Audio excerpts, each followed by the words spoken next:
Di akhir zaman, saat dunia membuka begitu banyak pintu kenikmatan, aku pernah tersesat dalam kesenangan hati yang ternyata bukan ketenangan hati.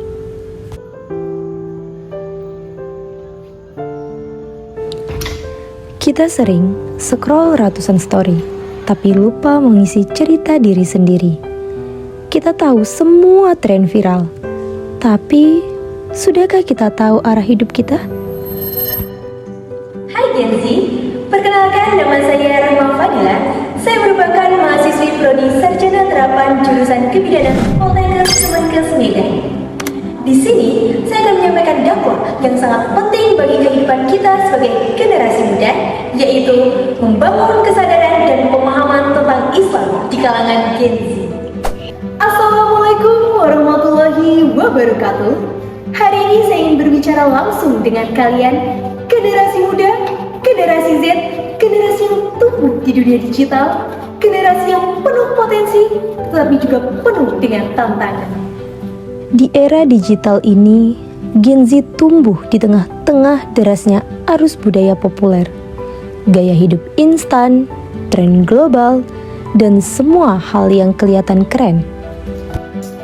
Tapi, apakah di antara semua itu, mereka sudah benar-benar mengenal Islam secara utuh? Banyak dari mereka yang kehilangan arah, terombang-ambing antara budaya global dan nilai-nilai agama.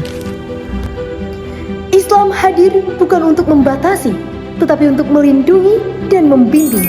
Bukan untuk membebani, tetapi untuk menenangkan hati dan memperjelas arah. Kesadaran akan Islam bukan sekedar tahu tentang syariat, tetapi tentang kesadaran bahwa kita hidup untuk tujuan yang lebih besar, yaitu mendapatkan ridho Allah Subhanahu wa Ta'ala.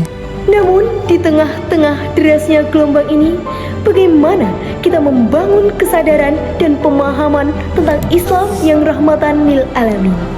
Allah berfirman dalam Quran Surah Al-Kahfi ayat 13. Sesungguhnya mereka adalah para pemuda yang beriman kepada Tuhan mereka, dan kami tambahkan petunjuk kepada mereka. Artinya, Allah akan memberikan petunjuk bagi hambanya yang bersungguh-sungguh. Membangun pemahaman tentang Islam bukan harus langsung sempurna. Cukup mulai dengan beberapa langkah-langkah kecil, yaitu yang pertama, ajarkan sejarah toleransi Islam.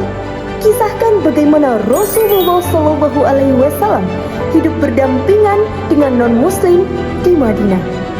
Yang kedua, kenalkan Islam lewat media yang mereka gunakan.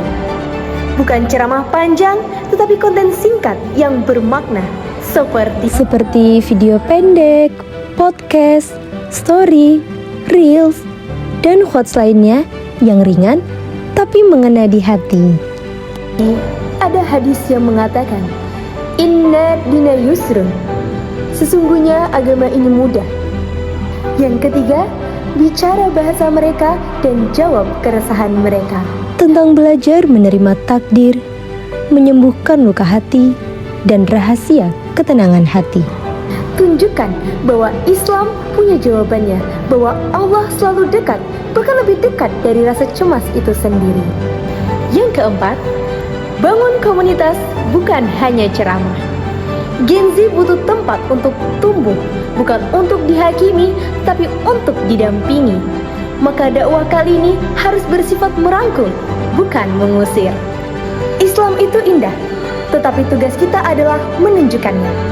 Jadilah pribadi yang bernilai di sisi Allah, karena hidayah bukan datang karena kita sempurna, tetapi karena kita berniat untuk mendekat. Gen Z adalah generasi perubahan, dan perubahan itu harus dimulai dari kesadaran diri. Mulai dari sekarang, mari kita bangun generasi Islam yang kuat dari hati.